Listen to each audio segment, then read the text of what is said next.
ஜெபம் செய்வோம்.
அன்பும் இரக்கம் நிறைந்த எங்கள் அன்பின் நல்ல தகப்பனே, இந்த மகிழ்ச்சியான இந்த நல்ல நாளுக்காக நாங்கள் மீண்டும் ஒரு விஷயம் உமக்கு நாங்கள் நன்றி செலுத்துகிறோம்.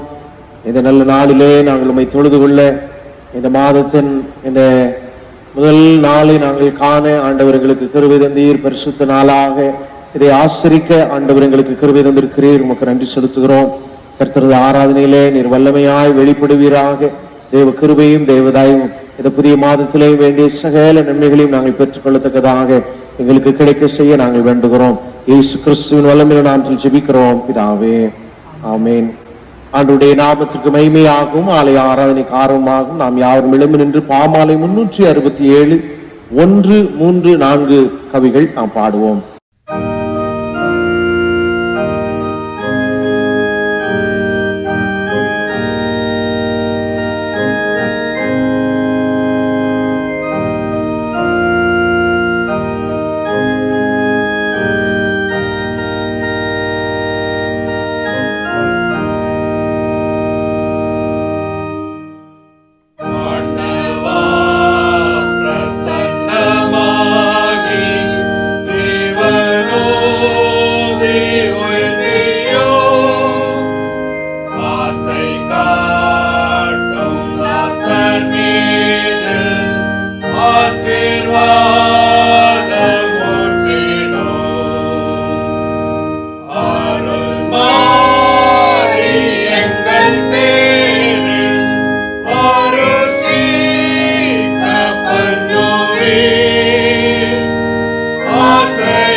முறையாக வாசிக்கும்படியாய் தெரிந்து கொள்ளப்பட்ட சங்கீதம் 135 சங்கீதம் 1 முதல் 13 வசனங்கள் நாம் முறையாக வாசிப்போம்.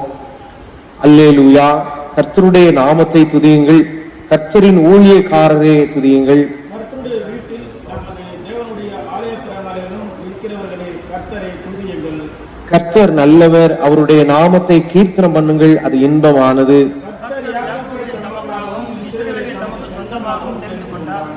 கர்த்தர் பெரியவர் என்றும் நம்முடைய ஆண்டவர் எல்லா தேவர்களுக்கும் மேலானவர் என்றும் நான் அறிவேன்.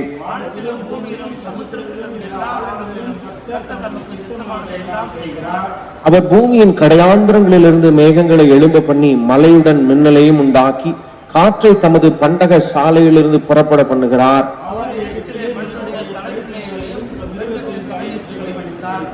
எகிப்து தேசமே, உன் நடுவில் பார்வோன் மேலும் அவருடைய எல்லா ஊழியக்காரர் மேலும் அடையாளங்களையும் அற்புதங்களையும் அனுப்பினார். எமோரியரின் ராஜாவாகிய சீகோனையும் பாசானின் ராஜாவாகிய ஓகையும் கானானின் சகல ராஜ்யங்களையும் அழித்து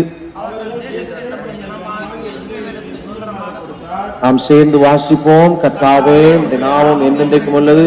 கர்த்தாவே, உம்முடைய பிரஸ்தாபம் தலைமுறை தலைமுறைக்கும் இருக்கும்.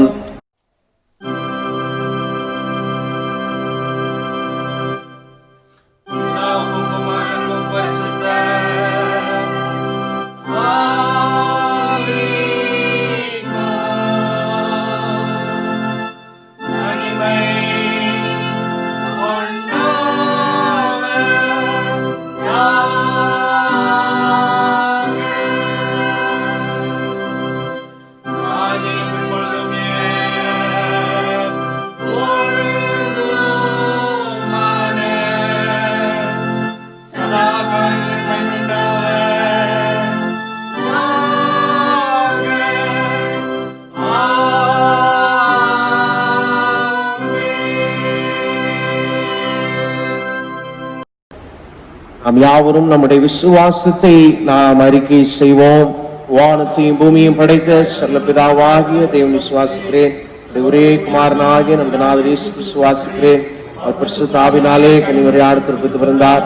பொந்திய பிலாத்துவின் காலத்தில் பாடுபட்டு சிலுவையில் அறையுண்டு மரித்து அடக்கப்பட்டு பாதாளத்தில் இறங்கினார். 3ஆம் நாள் மரித்தெழுந்தருளினார். பரமண்டலத்துக்கேறி சர்வபிதாவாகிய தேவனை வாசித்திருக்கிறார். அவரிடத்திலிருந்து உயிரோரையும் மருத்துவரையும் நியாயத்திற்கு வருவார். பரிசுத்தாவை விசுவாசிக்கிறேன். பொதுவாக கிருபை பரிசுவாவுடைய ஐக்கியமும் பாவ மன்னிப்பும் சரீரம் இருத்தலும் நித்தியம் என்று விசுவாசிக்கிறேன். ஆமென்.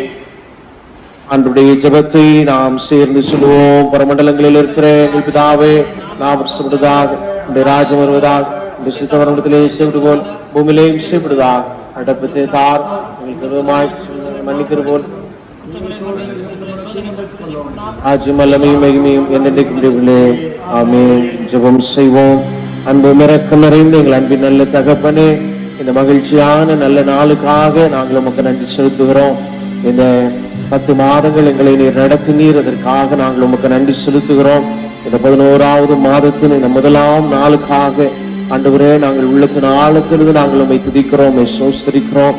ஆண்டவர் எங்கள் மீது அன்பு கூர்ந்து எங்களை அழைத்தவர் உண்மை உள்ளவர் என்று சொல்லியிருக்கிறது போல, இதோ உலகத்தின் முடிவு வரையும் சகல நாட்களிலும் நான் உங்களுடனே கூட இருக்கிறேன் என்று வாக்குரைத்த ஆண்டவர், உம்முடைய வார்த்தைகளின்படி 10 மாதங்கள் ஆண்டவர் எங்களை கண்ணின் மணியை போல நீர் பாதுகாத்தீர், எங்களை அரவணைத்தீர், எங்களை வேலியடைத்தீர். உமக்கு நன்றி செலுத்துகிறோம். இதோ இந்த 11ஆம் மாதத்தின் இந்த முதல் நாளை பரிசுத்த நாளாய் நாங்கள் ஆசரிக்கத்தக்கதான பாக்கியத்தையும் கிருபைகளையும் கர்த்தர் கொடுத்திருக்கிறீர். உமக்கு நாங்கள் நன்றி செலுத்துகிறோம். கர்த்தர் இந்த ஆராதனையை நீர் ஆசீர்வதித்து தாரும். இந்த ஆராதனை தகப்பனே ஆன்லைன் மூலமாய் நடைபெற்றாலும் தகப்பனே இந்த ஆராதனை மூலமாக உம்முடைய நாமத்தை தங்களுடைய இல்லறங்களிலிருந்து உம்மை துதித்து உம்மை சோஸ்தரித்து ஆண்டவர் எங்களை மீட்டெடுத்தார், ஆண்டவர் எங்களை ரட்சித்தார், ஆண்டவர் 10 மாதங்கள் எங்களை நடத்தினார். என் ஆண்டவருக்கு நன்றி. என் குடும்பத்தை பாதுகாத்தார், எங்கள் தேவைகளை கர்த்தர் சந்தித்தார், எங்கள் ஜெபத்தை கர்த்தர் கேட்டார். ஆபத்து காலத்துல ஆண்டவர் அனுகூலமான துணையாய் இருந்தார். என் ஆண்டவரை நோக்கி நான் முறையிட்டேன், என் ஆண்டவர் எனக்கு பக்கத்திலிருந்து என்னை பாதுகாத்தார் என்று சொல்லுகிற ஒரு நல்ல அனுபவங்களோடு தகப்பனே இந்த 10 மாதங்களை நிறைவு செய்து இந்த 11ஆம் மாதத்துல உமக்கு நன்றியுள்ள இருதயத்தோடு நாங்கள் இந்த நேரத்துல நிற்கிறோம். ஆண்டவரே இந்த சோஸ்திரங்களை தகப்பனே இந்த நன்றிகளை ஆண்டவர் நீர் ஏற்று அங்கீகரித்து உங்களுடைய பிள்ளைகளாக எங்களுடைய வாழ்வில இந்த வருடத்திலே மீதம் இருக்கிற 2 மாதங்களிலே நீர் நிறைவாய் தந்து எங்களை நீர் ஆசீர்வதித்து எங்களை நீர் பலப்படுத்தும்படியாக நாங்கள் செபிக்கிறோம். இந்த 10 மாதங்களிலே நடைபெறாத நிறைய காரியங்கள், தடைபட்டு போன காரியங்கள், எதிர்பார்த்த காரியங்களை தகப்பனே மீதம் இருக்கின்ற நாட்களிலே ஆண்டவர் நீர் செய்து கொடுக்க செபிக்கிறோம். இழந்து போன ஆசீர்வாதங்களை கர்த்தர் நீர் கொடுப்பீராக. தடைப்பட்ட காரியங்களை கர்த்தர் நீர் வாய்க்கு செய்து தாரும். மன விருப்பங்களை நீர் நிறைவேற்றி தாரும். கையின் பிரயாசங்களை பிள்ளைகளுக்கு நீர் வாய்க்கு செய்து தாரும். பிள்ளைகளுடைய படிப்பில் உண்டாயிருக்கிற தகப்பனே பல்வேறு விதமான குழப்பங்களுக்கு ஒரு முற்றுப்புள்ளியை ஆண்டவர் விரைவிலே வைப்பீராக. ஆண்டவர் அதிசயமான அற்புதமான காரியங்களை பிள்ளைகளுடைய வாழ்விலே நீர் கர்த்தர் கட்டளையிடும்படியாய் நாங்கள் செபிக்கிறோம். உன்னுடைய பலன் உன்னுடைய அன்பு பிள்ளைகளுடைய வாழ்விலே பெருகியிருக்கட்டும் தகப்பனே. தேவ தயவையும் ஆண்டவரே நீர் உம்முடைய பிள்ளைகளால் எங்களுடைய வாழ்விலே தொடர்ந்து நீர் கொடுக்க செபிக்கிறோம் தகப்பனே. இஸ்ரவேலின் மக்களுக்காக அற்புதங்களையும் அடையாளங்களையும் எகிப்து தேசத்திலே நடப்பித்த ஆண்டவர் தொடர்ந்து உடைய பிள்ளைகளாக எங்களுடைய வாழ்விலே அற்புதங்களையும் அடையாளங்களையும் நாங்கள் கண்டு ஆண்டவரே உடைய நாமத்தை நாங்கள் மகிமைப்படுத்தத்தக்கதாக ஆண்டவரை ஏற்றுக்கொண்ட உடைய பிள்ளைகளுடைய நாமத்தை தகப்பனே நீர் ஆசீர்வதித்து தகப்பனே உடைய பிள்ளைகளை நீர் கனப்படுத்தும்படியாக நாங்கள் செபிக்கிறோம். எங்களை அர்ப்பணிக்கிறோம் தகப்பனே. இந்த நாளை நீர் ஆசீர்வதித்தா தாரும். எல்லா கிருபைகள் பெருகட்டும். உடைய சமூகத்திலே உடைய மக்கள் வேண்டிக் கொள்ளுகிற எல்லா நன்மைகளையும் உடைய பிள்ளைகளுக்கு இந்த நாளில் தானே நீர் கொடுத்து ஆண்டவரே நீர் அதிசயங்களை செய்யும்படியாய் நாங்கள் செபிக்கிறோம். இன்றைய இரட்சணிய நாள், இன்றைய அனுக்கிரக காலம் என்று சொன்ன கர்த்தர் தகப்பனே நீர் இறங்கி உடைய பிள்ளைகளை இந்த நாளிலே தானே அற்புதங்களையும் அதிசயங்களையும் கர்த்தர் நீர் நடப்பிக்கும்படியாக நாங்கள் செபிக்கிறோம். கரத்திலே ஒப்பு கொடுக்கிறோம். கர்த்தர் பெரிய காரியங்களை செய்யுங்க. உடைய நாம தொடர்ந்து மகிமைப்பட உயர்த்தப்பட கர்த்தர் கிருபை செய்வீராக. எங்களை தாழ்த்துகிறோம். எங்களுடைய தேசத்தின் தலைவர்களுக்காக செபிக்கிறோம். பாரத பிரதமருக்காக, குடியரசுத் தலைவருக்காக, எல்லா மாநில முதலமைச்சர்கள், கவர்னர்களுக்காக செபிக்கிறோம். பொறுப்பு வகிக்கிற எல்லா மாவட்ட ஆட்சியாளர்களுக்காக ஜெபிக்கிறோம். தகப்பனை ஒவ்வொருவரையும் நீர் ஆசீர்வதியும். காவல்துறை ஆசீர்வதிங்க ஆண்டவரே. தேசத்தை நல் முறையிலே நடத்த, நல் திட்டங்களை வகுக்க, அதை சரியான முறையிலே மக்களுக்கு கொண்டு சேர்க்க, மக்கள் பணியாளர்கள் சிறந்த முறையிலே பணியாற்ற கர்த்தர் நீர் கிருபை தாரும். திருச்சபைகளை நீர் ஆசீர்வதியும். திருச்சபைகளிலே அற்புதங்களை நீர் செய்வீராக. அடைபட்டு கிடக்கிற திருச்சபைகளை ஆண்டவர் உயிர்ப்பிப்பீராக.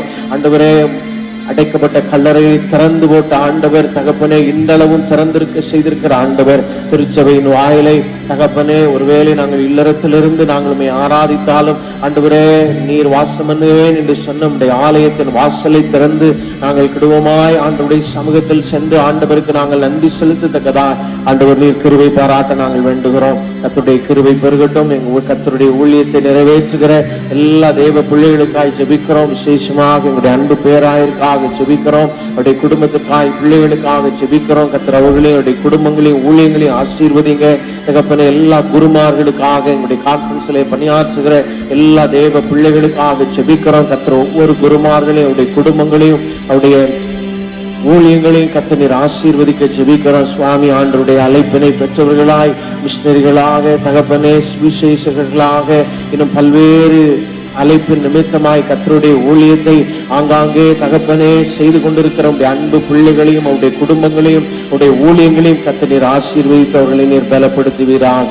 எங்களை தாழ்த்துகிறோம். உடைய நாமத்தை நாங்கள் ஒருமித்து மகிமைப்படுத்த ஆண்டவர் எங்களுக்கு கிருபை தாரும். எல்லா துதி கன மகிமைப்புகளும் ஒருவருக்கு செலுத்துகிறோம். இயேசு கிறிஸ்துவின் வல்லமையுள்ள நாமத்தில் ஜெபிக்கிறோம் பிதாவே. தயவு செய்து உட்காருவோம். திருமறை பகுதி நாம் வாசிக்க கேட்போம். Today's scripture lesson is taken from the book of Acts chapter 2 verses 1 to 13. Chapter 2 beginning from verse 1. When the day of Pentecost had fully come, they were all with one accord in one place. And suddenly there came a sound from heaven as of a rushing mighty wind, and it filled the whole house where they were sitting. Then there appeared to them divided tongues as of fire, and one sat upon each of them. And they were all filled with the Holy Spirit, and began to speak with other tongues as the Spirit gave them utterance. And there were dwelling in Jerusalem Jews, devout men, from every nation under heaven. And when this sound occurred, the multitude came together and were confused, because everyone heard them speak in his own language. Then they were all amazed and marveled, saying to one another, Look, are not all these who speak Galileans? And how is it that we hear each in our own language in which we were born? Parthians and Medes and Elamites, those dwelling in Mesopotamia, Judea and Cappadocia, Pontus and Asia, Phrygia and Pamphylia, Egypt and the parts of Libya adjoining Cyrene, visitors from Rome, both Jews and proselytes, Cretans and Arabs, we hear them speaking in our own tongues the wonderful works of God. So they were all amazed and perplexed, saying to one another, Whatever could this mean? Others mocking said, They are full of new wine. Here ends the lesson. மீண்டும் ஆண்டவருடைய நாமத்திற்கு மகிமையாக நம்மையும் நம்முடைய உள்ளத்தை செய்திக்கு ஆயத்தப்படுத்தும் வண்ணமாக கிறிஸ்து சபை பாமாலை 320 1 3 4 கவிகள் நாம் பாடுவோம். Oh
கிறிஸ்துவுக்குள் பிரியமானவர்களே, இந்த நல்ல நாளிலேயும் உங்கள் அனைவரையும் சந்திப்பதிலே மிகுந்த மகிழ்ச்சி அடைகிறேன். இந்த பரிசுத்தமான இந்த ஞாயிற்றுக்கிழமையிலையும் நமது மத்தியிலே கர்த்தருடைய வார்த்தைகளை பகிர்ந்து கொடுக்கும்படியாக திருநெல்வேலி மாவட்டத்திலே பாளையங்கோட்டை பகுதியிலே யோவான் கல்லூரியிலே ஆங்கிலத்துறையிலே பேராசிரியராக பணியாற்றுகிற பேராசிரியர் பென்னிசன் அவர்கள் நமது மத்தியிலே கர்த்தருடைய வார்த்தையை பகிர்ந்து கொள்ள இருக்கிறார்கள். நான் அந்த கல்லூரியிலே படிக்கின்ற பொழுது அவர்கள் எனக்கு பேராசிரியராக பணியாற்றினது குறிப்பிடத்தக்கது. மற்றும் நல்ல பாடல்களை இனிமையான குரலிலே பாடக்கூடிய தாளந்துகளை பெற்றவர்கள். அநேகரை ஆவிக்குரிய வாழ்க்கையிலே கல்லூரியிலே படிக்கிற மாணவர்களை வழிநடத்தக்கூடிய ஒரு உன்னதமான ஊழியத்தையும் தன்னுடைய பேராசிரியர் பணியோடு இணைந்து செய்யக்கூடிய அன்புக்குரிய பேராசிரியர்கள், அவருடைய அன்பு துணைவியாரும் எனக்கு பேராசிரியராக இருந்தது மிகவும் குறிப்பிடத்தக்கது. அன்புக்குரியவர்கள், இந்த நல்ல நாளிலே அவர்களை இந்த ஆராதனையிலே செய்தி கொடுக்கும்படியாய் கேட்டுக்கொண்ட பொழுது மிகுந்த அன்போடு அதை ஏற்றுக்கொண்டார்கள். இப்பொழுது நம்ம மத்தியிலே கர்த்தருடைய வார்த்தையை அவர்கள் பகிர்ந்து கொள்வார்கள். அவர்களுக்கு உள்ளத்தின் ஆழத்திலிருந்து என்னுடைய நன்றியை தெரிவித்துக் கொள்கிறேன். இயேசு கிறிஸ்துவின் நாமத்தினாலே திருச்சபையார் அனைவருக்கும் அன்பின் வாழ்த்துக்கள். எங்கேயோ பிறந்து எங்கேயோ வளர்ந்து கொண்டிருக்கிற நம்மை கிறிஸ்து இயேசுவின் நாமத்தினாலே தேவன் இணைத்திருக்கிறார். அவருடைய வார்த்தையை சற்று நேரம் தியானிக்கும்படியாக இந்த காலை ஆராதனையிலே அப்போஸ்தலர் நடபடிகளின் புஸ்தகம் 2வது அதிகாரத்திற்கு நீங்கள் திருப்பிக் கொள்ளும்படி நான் கேட்கிறேன். அப்போஸ்தலர் நடபடிகளின் புஸ்தகம் 2வது அதிகாரம். அப்போஸ்தலர் நடபடிகளின் புஸ்தகத்திலே எழுப்புதல் எப்படியாக வந்தது என்று சொல்லி நாம் வாசிக்கிறோம். கிறிஸ்தவம் பரவுவதற்கு ஊழியர்களாய் அப்போஸ்தலர்கள் என்ன செய்தார்கள் என்று வாசிக்கிறோம். அவர்களுக்கு இருந்த பாடுகள் என்ன என்பதை குறித்து நாம் வாசிக்கிறோம். இன்னும் பல விஷயங்களை இந்த அப்போஸ்தலர் நடபடிகளின் புஸ்தகத்திலிருந்தே நாம் வாசித்து தெரிந்து கொள்கிறோம். இது ஒரு அருமையான ஆவிக்குரிய புத்தகம் மட்டுமல்ல, சரித்திர முக்கியத்துவம் வாய்ந்த சம்பவங்களை இந்த புஸ்தகத்திலே தேவன் நமக்கு எழுதி கொடுத்திருக்கிறார். இந்த 2வது அதிகாரத்திலே நம்முடைய ஆண்டவராகிய கர்த்தர் உங்களுக்கும் எனக்கும் ஒரு பெரிய சவாலை முன்வைத்து இந்த புத்தகத்தை நமக்கு எழுதி கொடுத்திருக்கிறார். கிறிஸ்தவம் ஏன் இன்றைக்கு இவ்வளவு வேகமாக பரவவில்லை என்ற கேள்வி நம்மிடத்திலே கேட்கப்பட வேண்டும். ஆதி காலங்களிலே இந்த அளவுக்கு இன்டர்நெட் ஃபெசிலிட்டிஸ் கிடையாது, டெலிபோன் கிடையாது, ரேடியோ கிடையாது, டிவி கிடையாது. ஆனால் அந்த காலகட்டத்திலே கிறிஸ்தவம் அவ்வளவு எளிதாய், பாடுகளின் மத்தியிலும் கூட அவ்வளவு எளிதாய் மிக வேகமாக பரம்பிற்று என்று சொல்லி இந்த புத்தகத்திலே நாம் வாசித்து தெரிந்து கொள்ள முடியும். இந்த 1வது அதிகாரத்திலே வாக்குத்தத்தம் பண்ணப்பட்ட பரிசுத்த ஆவியானவரை குறித்து சொல்லப்பட்டு இருக்கிறது. 1வது அதிகாரம் 8வது வசனம் நமக்கு தெரிந்த வசனம் தான். பரிசுத்த ஆவி உங்களிடத்தில் வரும்போது அழகாய் சொல்லப்பட்டு இருக்கிறது. என்ன நடக்கும்? சாட்சிகளாய் இருப்போம் என்று சொல்லப்பட்டு இருக்கிறது. இந்த 2வது அதிகாரத்திலே பரிசுத்த ஆவியானவர் எப்படியாக செயல்பட்டு கொண்டு இருக்கிறார் என்பதை நாம் வாசிக்கிறோம். இந்த முதல் பகுதியிலே பரிசுத்த ஆவியானவர் அங்கே மேல் வீட்டு அறையிலே கூடியிருந்த தேவனுடைய பிள்ளைகள் மீது இறங்கி இருக்கிறார். அங்கே கூடியிருக்கிற ஜனங்கள் மத்தியிலே கர்த்தர் இறங்கிறபடினாலே, ஆவியானவராய் இறங்கி இருக்கிறபடியினாலே அக்கினிமயமான நாவுகளைப் போல பிரிந்திருக்கும் நாவுகள் அவர்கள் மேலே காணப்பட்டது என்று சொல்லி நாம் வாசிக்கிறோம். இந்த பரிசுத்த ஆவியானவர் அவர்கள் மீது அமர்ந்து என்று சொல்ல வார்த்தையை நாம் வாசிக்கிறோம். 4வது வசனத்திலே இந்த பரிசுத்த ஆவியானவர் அவர்களை நிரப்பினார் என்று சொல்லி வாசிக்கிறோம். கிறிஸ்தவ வாழ்க்கையிலே விசுவாசிகளான போது முத்திரை போடப்பட்டிருக்கிற ஒரு அனுபவம். 2வது கிறிஸ்தவ வாழ்க்கையிலே பரிசுத்த ஆவியிலே நிரப்பப்பட்டிருக்கிற ஒரு அனுபவம். இந்த நிரப்பப்பட்டிருக்கிற அனுபவம் தான் ஒருவரை சாட்சியாக எடுத்து நிறுத்த உதவி செய்கிறது. இதைத்தான் நான் உங்கள் மத்தியிலே பகிர்ந்து கொள்ளப் போகிறேன். இந்த காலகட்டங்களிலே கிறிஸ்துவனுடைய ஆவியினாலே நிரப்பப்பட்டிராத ஜனங்கள் கிறிஸ்தவர்கள் என்று சொல்லி தங்களை அடையாளம் காட்டிக்கொள்ள விரும்புகிறபடினாலே பல குழப்பங்கள் சபைகளிலே மட்டுமல்ல, வெளியிலும் சமுதாயத்திலும் இவர்களால் நடக்கிறது என்பது உண்மைதான். இதை நாம் வாசிக்கிறோம். தொடர்ந்து நாம் வாசிக்கலாம். 5வது வசனத்திலே வாசிக்கும் பொழுது தேவ பக்தியுள்ள யூதர்கள் என்று சொல்லப்பட்டிருக்கிறது. 4வது வசனத்திலே கர்த்தருடைய ஆவியினாலே நிரப்பப்பட்டிருக்கிற தேவ ஜனங்கள். 5வது வசனத்திலே தேவ பக்தி உள்ளவர்கள் என்று சொல்லி யூதர்களிலே சிலரை குறித்து அங்கே சொல்லப்பட்டிருக்கிறது. அப்படி என்றால் பரிசுத்த ஆவியினாலே நிரப்பப்படுகிற அனுபவம் வேறு, தேவ பக்தியாய் இருக்கிற ஒரு அனுபவம் வேறு. இன்றைக்கு அநேகர் தேவ பக்தி உள்ளவர்களாய் இருக்கிறார்கள், ஆனால் தேவனுடைய ஆவியினால் நிரப்பப்படாதவர்களாய் இருக்கிறார்கள்.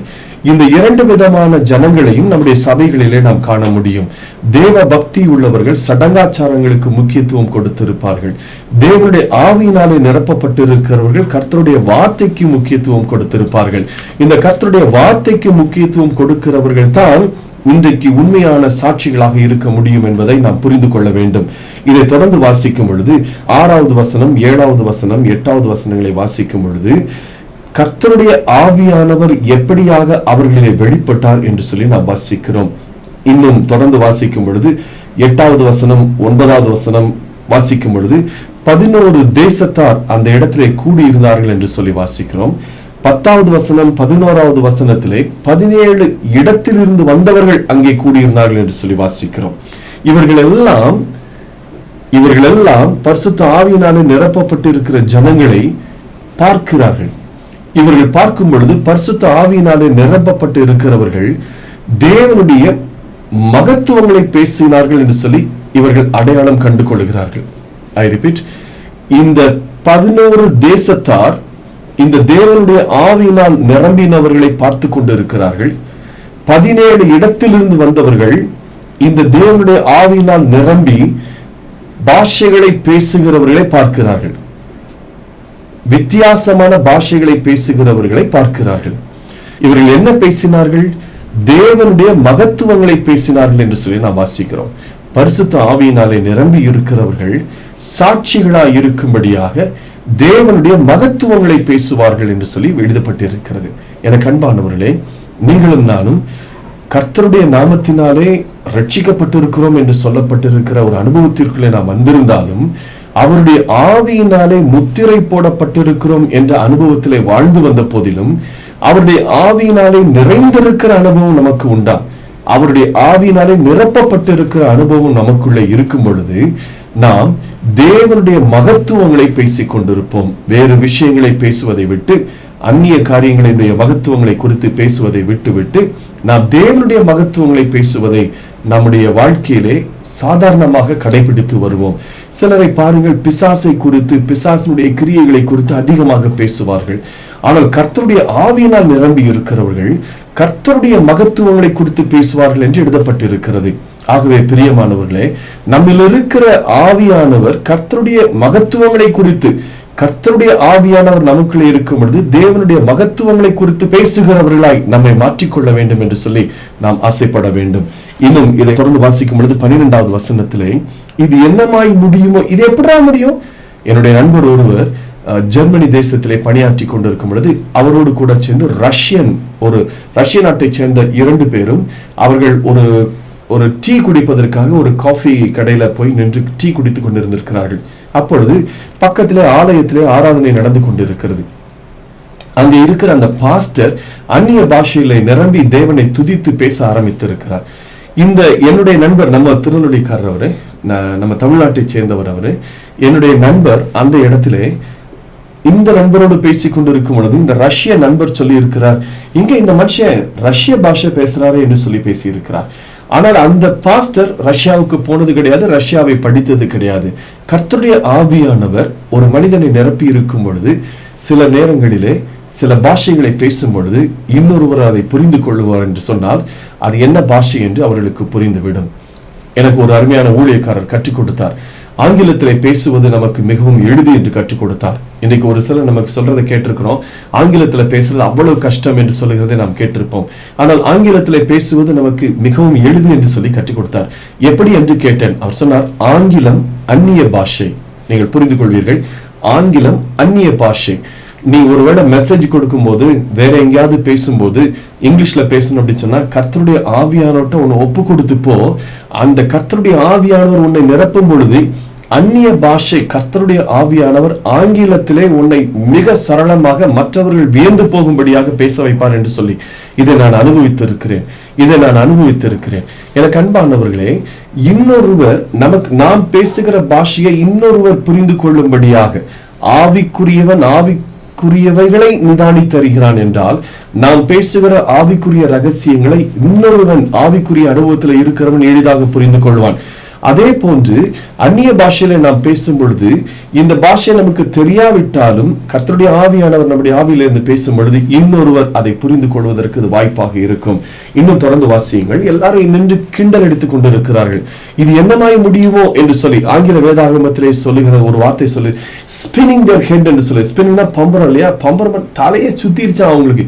என்னடா நம்ம பாஷையில இவன் பேசுறானே என்று சொல்லி, நம்ம பாஷை நான் இவன் எங்க போய் படிச்சானோ தெரியல, இப்படி அந்நிய பாஷையில அவனுக்குரிய அந்நிய பாஷையில பேசுறான்னு சொல்லி அவங்களுக்கு தலை சுத்திருச்சுதான். ஏனென்றால் அந்த இடத்துல 11 தேசத்தார் இருந்தார்கள், 17 இடங்களில இருந்து அங்கே கூடி வந்திருந்தார்கள். இவர்கள் அப்படி பேசிக் கொண்டிருக்கும் பொழுது இவர்கள் மதுபானத்தினால் நிறைந்திருக்கிறார்கள் என்று கர்த்தருடைய ஆவியிலே நிரம்பி இருக்கிற மனிதர்களை குறித்து இவர்கள் கிண்டல் எடுத்து பேசிக் கொண்டிருக்கும் பொழுது பேதுரு 11 பேரோடும் கூட எழுந்து நின்று என்று சொல்லப்பட்டிருக்கிறது 14வது வசனத்திலே.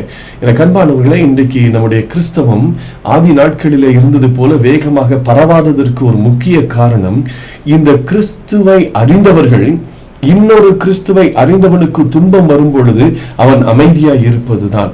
உதாரணத்திற்கு, ஒரு சபை மக்கள் பாடுபடும் பொழுது, ஒரு சபை மக்களுக்கு நெருக்கம் வரும் பொழுது இன்னொரு சபை மக்கள், ஓ அவன் அந்த சபைக்காரன், அவனுக்கு அதனாலதான் அந்த பிரச்சனை, ஓ இவன் இந்த சபைக்காரன், இவனுக்கு இந்த பிரச்சனை இருக்கு, நம்ம அதெல்லாம் கண்டுக்க கூடாது என்று சொல்லி இவர்கள் தங்களுக்குள்ளாகவே தங்களை பிரித்துக் கொள்ளுகிறார்கள். ஆனால் இங்கே பேதுரு ஒரு காலத்திலே கிறிஸ்து இயேசுவை மறுதலித்த பேதுரு, எனக்கு அவரை தெரியாது என்று சொன்ன பேதுரு, சபித்த ஒரு பேதுரு, ஆனால் அதற்கு முன்பதாக ஆண்டவரோடு கூட ஐக்கியமாய் இருந்த ஒரு பேதுரு, அவரை நேசித்த ஒரு பேதுரு, ஆண்டவருடைய வாக்குத்தத்தங்களை பெற்றுக்கொண்ட ஒரு பேதுரு, ஆண்டவருடைய மிகவும் பிடித்தமான ஒரு சீடனாய் இருந்த ஒரு பேதுரு, இப்பொழுது இந்த வசனத்திலே கர்த்தருடைய ஆவியினாலே நிரப்பப்பட்ட பின்பு 11 பேரோடும் கூட எழுந்து நின்று பேசுகிறார். மிக அழகாக சுவிசேஷம் என்றால் என்ன என்பதை இந்த வசனங்களிலே அவர் அழகாக சொல்லுகிறார். எனக்கு ஒன்று புரிந்து கொள்ளுகிறது, நீங்கள் புரிந்து கொள்ள வேண்டும் என்று நான் அதை சொல்லுகிறேன். கிறிஸ்துவினுடைய விசுவாசியா இருக்கிறவன் அவருடைய ஆவியினாலே முத்திரை போடப்பட்டிருக்கிறான். ஆவியினாலே முத்திரை போடப்பட்டிருக்கிற ஒருவன் அவருடைய ஆவியினாலே நிரப்பப்படுவதற்கு காத்திருக்க வேண்டும். அடுத்தது, அவருடைய ஆவியினாலே முத்திரை போடப்பட்ட ஒருவன் கிறிஸ்துவை சாட்சியாக பகர வேண்டும். இதை உங்களுக்கு புரியும்படியாக நான் சொல்லுகிறேன். நான் புரிந்து கொண்டது இதுதான். நீங்களும் நானும் கிறிஸ்தவர்கள் என்று சொன்னால், ஏதோ ஞாயிற்றுக்கிழமை 1 மணி நேரம் நாம கிறிஸ்தவங்க, மற்ற நேரத்துல எல்லாம் பேர்ல தாங்க தாத்தா தாமஸ், அப்பா ஆமோஸ், நானோ போவாஸ், இன்னும் என்னங்க என்று சொல்லுகிற ஒரு கதையோடு அல்ல. நீங்களும் நானும் கிறிஸ்து இயேசுவை அறிக்கை பண்ணுகிறவர்களாக இருக்க வேண்டும் என்று சொல்லி நான் கற்றுக்கொள்கிறேன். இந்த பேதுரு இந்த எதிர்ப்பின் மத்தியிலே, மற்றவர்கள் பரியாசம் பண்ணுகிற ஒரு சூழ்நிலையின் மத்தியிலே எழுந்து நின்று பேசுகிறார். எனக்கு அன்பானவர்களே, நீங்கள் பணிபுரிகிற இடத்திலே, நீங்கள் படிக்கிற இடத்திலே, நீங்கள் வசிக்கிற இடத்திலே, எந்த சூழ்நிலையாய் இருந்தாலும் ஆண்டவருடைய அன்பை குறித்து மற்றவர்களுக்கு பகிர்ந்து கொடுப்பதற்கு தயாராகுங்கள். இந்த பேதுருவுக்கு ஒரு இருக்கிற துணிவை பாருங்கள். ஒரு சமயத்திலே ஒரு வேலைக்காரி இவரை பார்த்து பேசினதினாலே இவரை நான் அறியேன் என்று சொல்லி சபித்த ஒரு பேதுரு, இத்தனை பேர் கூட்டத்தின் மத்தியிலே ஏளனம் பண்ணி கொண்டு இருக்கிற இந்த கூட்டத்தின் மத்தியிலே எழுந்து நின்று ஆண்டவருடைய அன்பை குறித்து பேசுகிறார். இந்த 15வது வசனத்திலே, நீங்கள் நினைக்கிறபடி இவர்கள் வெறி கொண்டவர்கள் அல்ல, பொழுது விடிந்து 3ஆம் மணி வேளையாய் இருக்கிறதே, தீர்க்கதரிசியாகிய யோவேலினால் உரைக்கப்பட்டபடியே இது நடந்தேறுகிறது என்று சொல்கிறார். அப்படி என்றால் பேதுருவுக்கு வேத வசனம் தெரிந்திருக்கிறது. மறுபடியும் நான் உங்களுக்கு ஞாபகப்படுத்துகிறேன். விசுவாசிகளான போது முத்திரை போடப்பட்ட அனுபவத்தோடு நிரப்பப்படுகிற ஒரு அனுபவம் வேண்டும். பரிசுத்த ஆவியினாலே நிரப்பப்பட்டு அமைதியாய் இருந்து விடுகிற ஒரு அனுபவம் அல்ல. நிரப்பப்பட்ட அனுபவத்தோடு சாட்சி பகருகிற ஒரு அனுபவம் வேண்டும். சாட்சி பகருகிற அனுபவத்திற்கு அடிப்படையாக நமக்கு என்ன தெரிந்திருக்க வேண்டும் என்று சொன்னால், வேத வசனம் தெரிந்திருக்க வேண்டும். வேத வசனம் நமக்கு தெரிந்திருக்க வேண்டும். இன்னைக்கு அநேக கிறிஸ்தவர்களுக்கு புதிய ஏற்பாட்டுல என்ன இருக்கு, பழைய ஏற்பாட்டுல என்ன இருக்குன்னு நிறைய பேருக்கு தெரியல. ஒரு சபையில பிரசங்கிக்க அழைத்திருந்தார்கள். நான் நியாயாதிபதிகளின் புஸ்தகத்திலிருந்து அங்கே பிரசங்கிப்பதற்காக நான் சொல்லியிருந்தேன். அங்கே பாடமாக வாசிப்பதற்கும் நியாயாதிபதிகளின் புஸ்தகத்திலிருந்து ஒரு பகுதியை நான் கொடுத்திருந்தேன். ஒரு பெரியவர் அங்கே வந்தார், பாடம் வாசிக்கும்படியாக வந்தார். கைகளிலே வேத புஸ்தகம் கொண்டு வந்தார். அவர் அந்த ஆலயத்தினுடைய மூப்பர். அந்த பகுதியிலே, நியாயாதிபதிகளின் புஸ்தகத்தின் பகுதியில இப்படி ஒரு விரலை வைத்து வந்திருக்கிறார். அவர் கொஞ்சம் வயதானவர். வந்தவர் அந்த படியில ஏறும் பொழுது தவறி விட்டதுனாலே அவருடைய விரல் இப்படியாக வந்து விட்டது. அந்த பகுதியிலே நியாயாதிபதிகளின் புஸ்தகத்திலிருந்து அவருடைய விரல் வெளியே வந்தபடினாலே மறுபடியும் நியாயாதிபதிகளின் புஸ்தகத்தை எடுத்து முன்னாடி நின்று அவர் வாசிக்க வேண்டும். அந்த வாசிப்பு பீடத்துக்கு முன்பதாக நேரடியாக அவர் சென்று விட்டார். அங்கிருந்து நியாயாதிபதிகளின் புஸ்தகத்தை திருப்பி திருப்பி பார்க்கிறார். நான் பக்கத்திலே உட்கார்ந்து இருக்கிறேன். நியாயாதிபதிகளின் புஸ்தகம் அவருக்கு வரவில்லை. வேகமாக அட்டவணைக்கு பகுதிக்கு திரும்புகிறார். அட்டவணை பகுதியில எடுத்து வாசித்து விடலாம் என்று சொல்லி அட்டவணையை தேடுகிறார். அரண்டவனுக்கு இருண்ட நேரத்தில் என்ன தெரிய போகிறது? ஆகவே அந்த பகுதியில எடுத்து வாசிக்கிறார். அட்டவணை எடுத்து பார்க்கிறார். நியாயாதிபதியின் புஸ்தகத்தை காணவில்லை. அந்த ஓரத்துல மைக் செட் ஆபரேட் பண்ணி கொண்டிருந்த ஒரு குட்டி பையன் அவன்கிட்ட கொடுத்து புஸ்தகத்தை பைபிளை கொடுத்து நியாயாதிபதிகளின் புஸ்தகத்தை எடுத்து தாயேன் என்று சொன்னார். எனக்கு அன்பார்ந்த வயதான ஒரு மனிதர், சபையினுடைய மூப்பர், அவருக்குரிய ஆவிக்குரிய விஷயத்திலே அவருக்கு நியாயாதிபதிகளின் புஸ்தகம் எங்கே இருக்கிறது என்று தெரியவில்லை. அப்படி என்றால் ஒரு மனிதன் விசுவாசியான போது முத்திரை போடப்பட்ட அனுபவம் என்பது வேறு. அவனுக்கு அடுத்தபடியாக அந்த மனிதனுக்கு பரிசுத்த ஆவியினாலே நிரப்பப்படுகிற ஒரு அனுபவம் வேண்டும். அந்த நிரப்பப்படுகிற அனுபவத்தோடு அவன் நின்றுவிடக் கூடாது. சாட்சி பகர வேண்டும். சாட்சி பகருவதற்கு அவனுக்கு அடிப்படையாக என்ன தெரிந்திருக்க வேண்டும் என்று சொன்னால் வேத வசனம் தெரிந்திருக்க வேண்டும். பேதுரு அதைத்தான் சொல்லுகிறார். இது தீர்க்கதரிசிகள் மூலமாக, யோவேல் தீர்க்கதரிசியின் மூலமாக சொல்லப்பட்ட காரியம் நடந்தேறுகிறது என்று சொல்லுகிறார். இங்க என்ன சாட்சி பகருவது? எப்படி? என்ன மைக்கை கொடுத்து மேடையில் நின்று பேசுவதைத்தான் நாம் சாட்சியாக கொடுத்து விட வேண்டுமா? அப்படித்தான் சாட்சியாக கொடுக்க வேண்டுமா? சிலர் சொல்வார்கள், மேடைகளா நான் வர முடியாது, மைக்கு பிடிச்சலாம் நான் பேச முடியாது என்பார்கள். ஆனால் இந்த பேதுரு நமக்கு ஒரு குறிப்பை சொல்லுகிறார் பாருங்கள். இஸ்ரவேலரே, நான் சொல்லும் வார்த்தைகளை கேளுங்கள். 22வது வசனத்தை வாசிக்கிறேன். நான் சொல்லும் வார்த்தைகளை கேளுங்கள். நீங்கள் அறிந்திருக்கிறபடி நசரேயனாகிய இயேசுவை கொண்டு தேவன் உங்களுக்குள்ளே பலத்த செய்கைகளையும் அற்புதங்களையும் அடையாளங்களையும் நடப்பித்து அவைகளினாலே அவரை உங்களுக்கு வெளிப்படுத்தினார். நம்முடைய கர்த்தர் நமக்கு தம்மை எப்படியும் வெளிப்படுத்தி இருப்பார். உங்களுக்கு ஒரு டாக்டராக வெளிப்படுத்தி இருப்பார். உங்களுக்கு ஒரு நல்ல ஆலோசனையை கர்த்தாவாக தன்னை வெளிப்படுத்தி இருப்பார். உங்களுக்கு ஒரு நண்பனாக வெளிப்படுத்தி இருப்பார். நான் பணிபுரிகிற கல்லூரியிலே ஒரு நாள் ஒரு சமயம் அங்கே இருக்கிற மாணவிகளுக்கு பிரேயர் செல் எடுக்கும் பொழுது 32 பேர் அந்த பிரேயர் செல்லிலே உட்கார்ந்திருந்தார்கள். அவர்களுக்கு பார்த்து ஒரு கேள்வி கேட்டேன். உங்களுக்கு கிறிஸ்து இயேசுவானவர் யார் என்று கேட்டேன். 32 பேர்களும் 32 விதமாக பதில் தந்தார்கள். நண்பன் என்றார்கள், ஆசிரியர் என்றார்கள், இரட்சகர் என்று சொன்னார்கள், பாவங்களை மன்னித்தவர் என்று சொன்னார்கள், ஒரு சிலர் என்னை குணமாக்கினவர் என்று சொன்னார்கள், ஒரு சிலர் அப்பா என்று சொன்னார்கள். இப்படியெல்லாம் கிறிஸ்து இயேசுவானவர் தம்மை அவர்களுக்கு எப்படி வெளிப்படுத்தி இருந்தாரோ அப்படியே அவர்கள் தங்களுடைய அனுபவத்தை சொல்லிக் கொண்டிருந்தார்கள். எனக்கு அன்பானவர்களே, கிறிஸ்துவுக்குள் மிகவும் பிரியமான திருச்சபை மக்களே, உங்களுக்கு கர்த்தர் எப்படி வெளிப்படுத்தி இருக்கிறார், எப்படி தம்மை உங்களுக்கு வெளிப்படுத்தி இருக்கிறாரோ அந்த வண்ணமாகவே நீங்கள் அவரை உங்களோடு இருக்கிறவர்களுக்கு, நீங்கள் வேலை பார்க்கிற ஸ்தலமாக இருக்கலாம், நீங்கள் வசிக்கிற ஸ்தலமாக இருக்கலாம், நீங்கள் பயணம் பண்ணும்போது வாய்ப்பு கிடைத்தால் ஆண்டவரை பற்றி பேசுவதற்குரிய தருணமாக இருக்கலாம், எந்த சூழ்நிலையிலும் நீங்கள் அவரை உங்களுக்கு அவர் எப்படி வெளிப்பட்டாரோ அந்த விதத்திலே அவரை மற்றவர்களுக்கு பகிர்ந்து கொள்வீர்களானால் ஒரு பெரிய மாற்றம் இந்த உலகத்திலே உண்டாகும். இனி வரக்கூடிய காலங்களிலே பெரிய பெரிய க்ரூசைட்ஸ், அதாவது பெரிய பெரிய கூட்டங்கள், எழுப்புதல் கூட்டங்கள், ஆவிக்குரிய கூட்டங்கள், சுகமளிக்கும் கூட்டங்கள், அற்புத சுகமளிக்கும் கூட்டங்கள், மிஷனரி கூட்டங்கள், இதெல்லாம் நடத்துவதற்கு வாய்ப்பு இருக்குமோ என்னவோ தெரியாது. இனிமே வரக்கூடிய நாட்களிலே ஒவ்வொருவரும் கிறிஸ்துவுக்காக எழுந்து நின்று ஆண்டவருடைய அன்பை தனக்கு ஆண்டவர் எப்படி பகிர்ந்து கொடுத்திருக்கிறாரோ அதை மற்றவர்களுக்கு பகிர்ந்து கொடுக்கிற, சாட்சி பகிர்கிற ஒரு அனுபவம் நமக்கு தேவை. இதைத்தான் நாம் தொடர்ந்து வாசிக்கும் பொழுது, இந்த சாட்சி கொடுக்கும் பொழுது 23வது வசனத்திலே வாசிக்கிறோம்.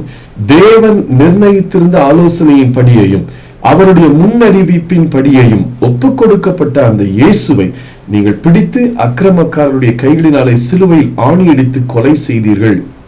தேவன் அவருடைய மரண உபாதிகளின் கட்டை அவிழ்த்து அவரை எழுப்பினார். அவர் மரணத்தினால் கட்டப்படக்கூடாது இருந்தது. இதை குறித்து நாம் வாசிக்கும் பொழுது தேவனுடைய மகத்துவம், இந்த இயேசு கிறிஸ்து எப்படி தனித்தன்மை வாய்ந்தவர் என்ற வார்த்தைகள் நமக்கு வெளிப்படுகிறது. இயேசு கிறிஸ்துவை எப்படி தனித்தன்மை வாய்ந்தவராக நீங்களும் நானும் அனுபவித்திருக்கிறோமோ அந்த அனுபவத்தை மற்றவர்களிடத்திலே பகிர்ந்து கொள்ள வேண்டும். அப்படி பகிர்ந்து கொள்ளும் பொழுது அதை கேட்கிறவர்களுடைய உள்ளத்திலே ஒன்று பாவ உணர்வடைவார்கள், இல்லை என்றால் தேவனுடைய மகத்துவத்தை புரிந்து கொள்வார்கள்.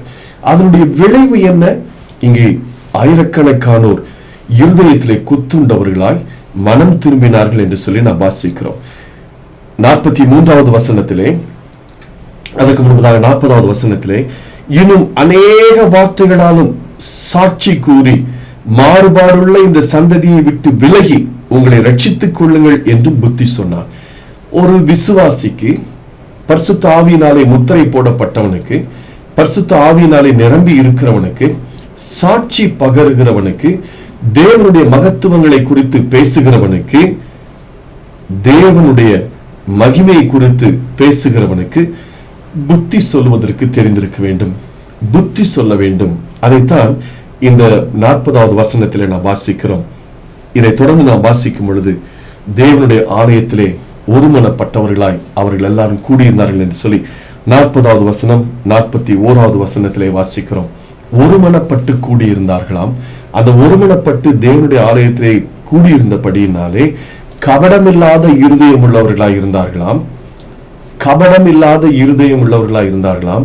இந்த கபடமில்லாத இருதயம் உள்ளவர்களாய் இருந்ததினாலே இந்த ஜனங்கள் தேவனை துதித்தார்களாம். எனக்கு அன்பானவர்களே, தேவனுடைய ரட்சிப்பை பெற்றவர்கள், பரிசுத்த ஆவியினாலே நிரம்பி இருக்கிறவர்கள், கர்த்தருடைய நாமத்தினுடைய மகத்துவங்களை பேசிக் கொண்டிருக்கிறவர்கள், கர்த்தருக்கென்று சாட்சி பகருகிறவர்கள், வேத வசனங்களை நன்றாய் புரிந்திருக்கிறவர்கள், தேவன் தனக்கு செய்தவர்களை மற்றவர்களுக்கு அவர் எப்படி தனக்கு வெளிப்பட்டாரோ அப்படியே மற்றவர்களுக்கு வெளிப்படுத்தி கொடுக்கிறவர்கள், தேவனுடைய சமூகத்திலே ஒருமனப்பட்டு காத்திருக்க வேண்டும்.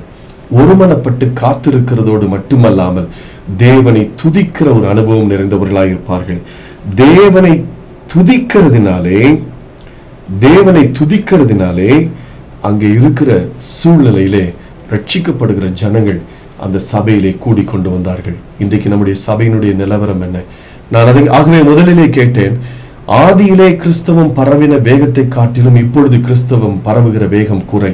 ஆனால் ஆதியில இருந்த இந்த பல அறிவியல் நுட்பங்களை கொண்ட காரியங்களை விட இந்த நாட்களிலே அறிவியல் தொழில்நுட்பத்திலே நாம் எவ்வளவோ முன்னேறி இருக்கிறோம். அப்படியெல்லாம் முன்னேறி இருக்கிற பட்சத்திலும் நமக்கு எந்த விதத்திலே எவ்வளவு வேகமாய் நாம் கிறிஸ்துவை அறிவிக்க வேண்டுமோ, எவ்வளவு வேகமாய் ஜனங்கள் கிறிஸ்துவண்டை வர வேண்டுமோ அவ்வளவு வேகமாய் அறிவிக்காமல் வராமல் போனதனுடைய நோக்கம் பின்னாடி இருந்து நாம் வாசிக்கலாம். இந்த பகுதி, இந்த அதிகாரத்தினுடைய பின்பக்கத்தினுடைய பகுதியிலிருந்து நான் உங்களுக்கு ஒவ்வொரு பாயிண்டாக ஞாபகப்படுத்துகிறேன். கிறிஸ்தவர்கள் தேவனை துதிக்கிறதை மறந்துவிட்டு தேவனுக்கு முன்பதாக மற்ற செயல்களை செய்ய விட்டார்கள். கிறிஸ்தவர்கள் தேவனுடைய நாமத்தினாலே, கர்த்தருடைய நாமத்தினாலே மற்றவர்களுக்கு புத்தி சொல்வதை விட்டுவிட்டு பிரிவினையும் காரியங்களிலே ஈடுபட ஆரம்பித்து விட்டார்கள். கிறிஸ்தவர்கள் மற்றவர்கள் இருதயத்திலே குத்துப்படும்படியாக மனம் திரும்புதலுக்கு ஏதுவான செய்திகளை சொல்லாமல் வேறு விஷயங்களை அவர்கள் செய்ய ஆரம்பித்ததினாலே, இன்னும் கிறிஸ்தவர்கள் ஆண்டவருடைய அன்பை மிகவும் தெளிவாக சொல்லாததினாலே, கிறிஸ்தவர்களுக்கு வேத வசனம் தெரியாததினாலே, கிறிஸ்தவர்கள் தங்களுக்கு தேவன் தம்மை வெளிப்படுத்தினார் என்ற அனுபவமே இல்லாததினாலே, இன்னும் கிறிஸ்தவர்களுக்கு தேவனுடைய ஆவியினால் நிரப்பப்படாத ஒரு அனுபவம் இல்லாததினாலே, இன்னும் கிறிஸ்தவர்கள் விசுவாசிகளாய் மாறியிராத பட்சத்தினால் தானே சபைகளிலே கூடி வரும் பொழுது அங்கே குழப்பங்களும் கூச்சல்களும் இருக்கிறது. இந்த நிலை மாறுவதற்கு நீங்களும் நானும் தனிப்பட்ட விதத்திலே கர்த்தருடைய வார்த்தையை ஒவ்வொருவருக்கும் சொல்ல ஆரம்பிப்போம். கிறிஸ்துவனுடைய அன்பை சுமந்து சொல்லுகிற ஒரு நிருபங்களாக வாழ்ந்து காட்டுவோம். அப்பொழுது இந்த 2வது அதிகாரம், அப்போஸ்தலர் நடபடிகளின் புத்தகத்தில் 2வது அதிகாரத்திலே சொல்லப்பட்டு இருக்கிற அத்தனை ஆசீர்வாதமான காரியங்களும் எழுப்புதலின் காரியங்களும் நம்முடைய சபைகளிலே நம் கண்களுக்கு முன்பதாக நம் மூலமாகவே நடைபெறும் என்பதிலே சந்தேகமில்லை. இதற்கு நாம் தாழ்த்தி ஒப்புக் கொடுக்கலாமா? கண்களை மூடி ஜெபிக்கலாமா? இந்த இருக்கிற ஒரு இடத்திலே, ஆண்டவரே நான் விசுவாசித்தானா என்று கேட்டுக்கொள்வோம். விசுவாசி என்று சொன்னால் அவருடைய ஆவியினாலே முத்திரை போடப்பட்டிருக்கிறேனா என்று சொல்லி நாம் கேட்டுக்கொள்வோம். அப்படி ஆவியினாலே முத்திரை போட அனுபவத்தோடு நாம் நின்று விட்டோம் என்று சொன்னால் அதையும் கடந்து, ஆண்டவரே உங்களுடைய ஆவியினால் நிரப்பப்படுகிற ஒரு அனுபவம் எனக்கு உண்டா என்று சொல்லி கேட்போம். அதையும் கடந்து, ஆண்டவரே உங்களுடைய ஆவியினாலே நிரப்பப்படுகிற ஒரு அனுபவத்தோடு, ஆண்டவரே உமக்கென்று சாட்சி பகருகிற எனக்கு ஒரு அனுபவம் உண்டா என்று சொல்லி கேட்போம். சாட்சி பகருவதற்கு உங்களுடைய வேத வசனம் எனக்கு தெரியுமா என்று சொல்லி கேட்போம். வேதத்தை வாசிப்பதிலும் மனப்பாடம் பண்ணுவதிலும், இந்த உலகத்தினுடைய காரியங்களை வேத வசனத்தோடு ஒப்பிட்டு பார்க்கிறதிலும் நாம் நம்முடைய நேரத்தை செலவழிக்கிறோமா என்று சொல்லி கேட்டுக்கொள்வோம். வெறும் வேத வசனத்தோடு மட்டுமல்லாமல் நசரேயனாகிய இயேசுவை தேவன் மரித்தோரிலிருந்து எழுப்பி நமக்கு முன்பதாக பலத்த செய்கைகளினாலும் அடையாளங்களினாலும் அற்புதங்களினாலும் வெளிப்படுத்தி இருக்கிறாரா? அந்த அனுபவம் நமக்கு உண்டா என்று சொல்லி கேட்டுக்கொள்வோம். அதோடு மட்டுமல்லாமல் அந்த அனுபவத்தோடு தானே ஆண்டவருடைய நாமத்தினாலே மற்றவர்களுக்கு இருதயத்திலே ஒரு பாதிப்பை கொடுக்கும்படியாக, மனம் திரும்பும் விதமாக அவர்களை கிறிஸ்துவனை இழுப்பதற்கு, சொல்லுவதற்கு, புத்தி சொல்வதற்கு நம்முடைய நாவும் நம்முடைய உதடுகளும் தயாராக இருக்கிறதா என்று சொல்லி கேட்டுக்கொள்வோம். அதோடு கூட ஆண்டவரே, நான் தேவனை துதிக்கிறவனாக, ஆலயத்தில் இன்னும் அநேகரை கூட்டி சேர்க்கிறவனாக நான் இருக்கிறேனா இல்லையா என்பதையும் நாம் கேட்டுக்கொள்வோம். ஆண்டவர் நம்மோடு கூட இடைப்படுவாராக. இந்த அனுபவங்கள் நமக்கு இல்லை என்று சொன்னார், இந்த காலை நேரத்திலே கர்த்தருடைய சமூகத்திலே நம்மை ஒப்புக் கொடுப்போம். ஜெபிக்கலாமா? பரிசுத்த பிதாவே, இந்த ஆலய ஆராதனைக்காக நாங்கள் உம்மை துதிக்கிறோம், உம்மை ஸ்தோத்தரிக்கிறோம். கிறிஸ்து இயேசுவினுடைய அன்பு எங்களுடைய உள்ளத்திலே நெருக்கி ஏவும்படியாக கிறிஸ்து இயேசுவினுடைய அனுபவத்தை நீர் எங்களுக்கு தர வேண்டும் என்று ஜெபிக்கிறோம். கிறிஸ்து இயேசுவானவர் எங்களுக்கு நீர் உம்மை எப்படி வெளிப்படுத்தி காட்டினீரோ அதே அனுபவத்தை நாங்கள் மற்றவர்களுக்கு வெளிப்படுத்தி சொல்லும்படியாக கர்த்தர் எங்களுக்கு உதவி செய்யும். எப்பொழுதும் உம்மை துதிக்கவும், எப்பொழுதுமே ஆண்டவரே உம்முடைய ஆவியில நிரம்பி இருக்கவும் கர்த்தர் உதவி செய்யும். தேவனுடைய மகத்துவங்களை பேசுகிறவர்களாய் எங்களை மாற்றித்தாரும். வீணான வாய் சவடால் தனங்கள், வீணான வம்பு பேச்சுகளுக்கு எங்களை கர்த்தர் விலக்கி காத்துக்கொள்ளும். கர்த்தருடைய ஆவியானவர் எப்பொழுதும் எங்களுக்குள்ளாய் நிரம்பி இருப்பீராக. உம்முடைய சாட்சிகளாய் நாங்கள் வாழ்ந்திருக்க உதவி செய்யும். தேவ கிருபையும் சமாதானமும் எங்களுடைய உள்ளத்தில் எப்பொழுதும் தங்கியிருக்கட்டும் ஆண்டவரே. வெறுமனே தேவ பக்தி உள்ளவர்களாய் நிறைந்தவர்களாய் மாத்திரமல்ல, தேவ பக்தியோடு சீஷத்துவ அனுபவம் பெற்று மற்றவர்களுக்கு கிறிஸ்து இயேசுவை பகிர்ந்து கொடுக்கிற அனுபவத்திலே எங்கள் ஒவ்வொருவரையும் நடத்தி தர வேண்டும் என்று ஜெபிக்கிறோம். எல்லா துதியும் கனத்தையும் மகிமை உமக்கே செலுத்துகிறோம். இயேசு கிறிஸ்து நாமத்தில் ஜெபிக்கிறோம் எங்கள் பரலோக பிதாவே, ஆமென். மீண்டுமாக உங்கள் அனைவரையும் மிகுந்த அன்போடு நான் வாழ்த்துகிறேன். இந்த நல்ல நாளிலேயும் நம் மத்தியிலே கர்த்தருடைய வார்த்தையை பகிர்ந்து கொண்ட அன்புக்குரிய பேராசிரியர் பென்னிசன் அவர்களுக்கு உள்ளத்தின் ஆழத்திலிருந்து என்னுடைய நன்றியை தெரிவித்துக் கொள்கிறேன். கர்த்தர் அவர்கள் மூலமாய் பகிர்ந்து கொடுத்த அன்பின் வார்த்தைகள் நமக்கும் நம்முடைய குடும்பங்களுக்கும் ஆசீர்வாதமாக இருக்க ஆண்டவர் நல்கின நல்ல கிருபைகளுக்காக ஆண்டவரை துதிக்கிறேன். கர்த்தர் தாமே நம் அனைவரையும் ஆசீர்வதிப்பாராக. பிறந்த நாள் மற்றும் திருமண நாள் அறிவிப்புகள். 1ஆம் தேதி திரு நவீன் சார்ல்ஸ் மணி, 2ஆம் தேதி திருமதி ஜெயந்தி பிரபா ஐசக் பதலாப்பூர், 5ஆம் தேதி செல்வி சோபா நவமணி, 7ஆம் தேதி செல்வி கோமல் புருஷோத்தம். திருமண நாட்களை ஆசரிக்கின்றவர்கள் 2ஆம் தேதி திரு ஜான்சன் திருமதி லதா தம்பதியினர், 3ஆம் தேதி திரு முத்துராஜ் பிள்ளை திருமதி பிரேமா தம்பதியினர், 7ஆம் தேதி திரு ஆர் வெங்கி திருமதி மேரி தம்பதியினர். இவர்களுக்காக இருந்த இடத்திலே தலைதாழ்த்தி நாம் ஜெபம் செய்வோம். அன்பு மிரக்கம் நிறைந்த எங்கள் அன்பின் நல்ல தகப்பனே, பிறந்த நாள் வாசிக்க கேட்ட அன்பு பிள்ளைகளுக்காக ஜெபிக்கிறோம். கர்த்தருடைய பிள்ளைகளுக்கு நீர் தந்திருக்கிற இந்த புதிய ஆண்டுக்காக நாங்கள் உமக்கு நன்றி செலுத்துகிறோம். நன்மையான ஈவுகளை பரலோகத்திலிருந்து வர செய்கிற ஆண்டவர், உடைய பிள்ளைகளுடைய வாழ்விலே நன்மையான ஈவுகளை நீர் பரலோகத்திலிருந்து நீர் நிறைவாய் தந்து உடைய அன்பு பிள்ளைகளை நீர் ஆசீர்வதிப்பீராக. உன்னத கிருபையும் உன்னத தயவும் உடைய அன்பு பிள்ளைகளை சூழ்ந்து கொள்ளட்டும். உடைய கிருபை உடைய பிள்ளைகளை தாங்கிக் கொள்ளட்டும். வேண்டிய எல்லா விதமான நன்மைகளையும் கிருபைகளையும் ஆண்டவர் நீர் நிறைவாய் தந்து உடைய பிள்ளைகளை நீர் ஆசீர்வதிப்பீராக. திருமண வாழ்விலே பிரவேசிக்கிற அன்பு தம்பதியினருக்காக நன்றி செலுத்துகிறோம். புதிய ஒரு ஆண்டை திருமண வாழ்விலே தந்திருக்கிறீர், நன்றி செலுத்துகிறோம். நன்றியோடு உடைய பிள்ளைகள் இந்த புதிய ஆண்டுக்குள் பிரவேசிக்கிற பொழுது இல்லற வாழ்வின் தேவைகள், இல்லற வாழ்வில் வேண்டிய சமாதானம், சந்தோஷம் எல்லாவற்றையும் ஆண்டவர் நீர் நிறைவாய் தந்து உடைய பிள்ளைகளை ஆசீர்வதிப்பீராக. எங்களை தாழ்த்துகிறோம். இயேசு கிறிஸ்துவின் வல்லமையிலே நாமத்தில் ஜெபிக்கிறோம் பிதாவே, ஆமென். ஆண்டவருடைய நாமத்துக்கு மகிமையாகவும் நம்மையும் நம்முடைய காணிக்கைகளை படைக்கும்படியாக கீர்த்தனை 2, 1, 3, 4 கவிகள் நாம் பாடுவோம்.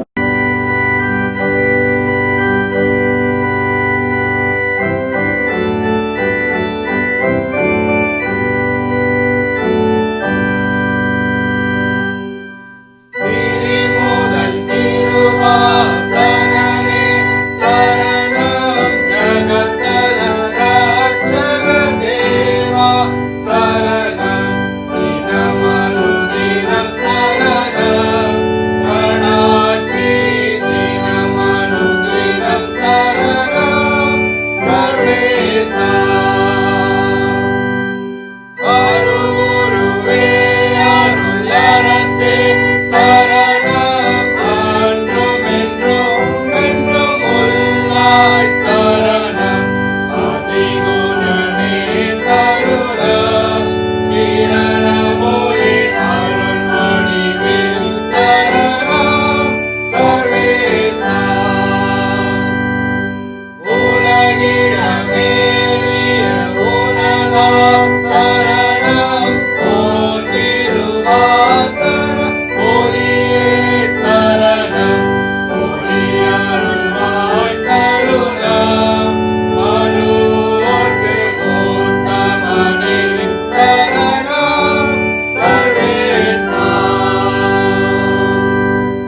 இருந்த இடத்திலே தலை தாழ்த்தி நாம் ஜெபிப்போம்.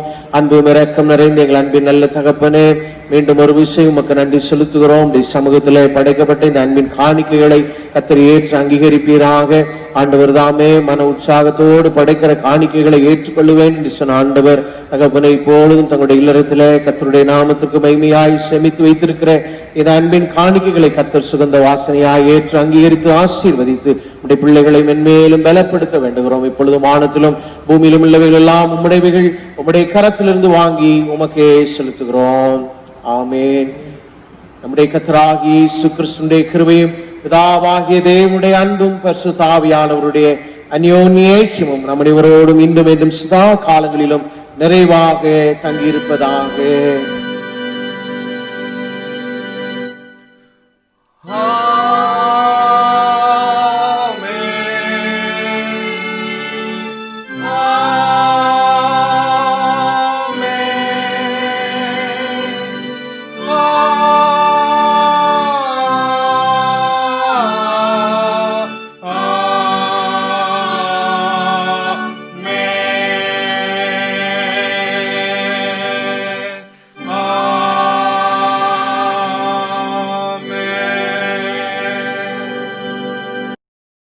நிறைவு கீதமாக முடிவு கவி 4 நாம் பாடுவோம்.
கர்த்தர் உங்களோடு இருப்பாராக. என் ஆத்துமாவே கர்த்தரை ஸ்தோத்திரி, என் முழு உலகமே அவருடைய பிரசாந்தி ஸ்தோத்திரி. என் ஆத்துமாவே கர்த்தரை ஸ்தோத்திரி, கர்த்தர் செய்த சகல உபகாரங்கள் மறவாதே. ஆமென்.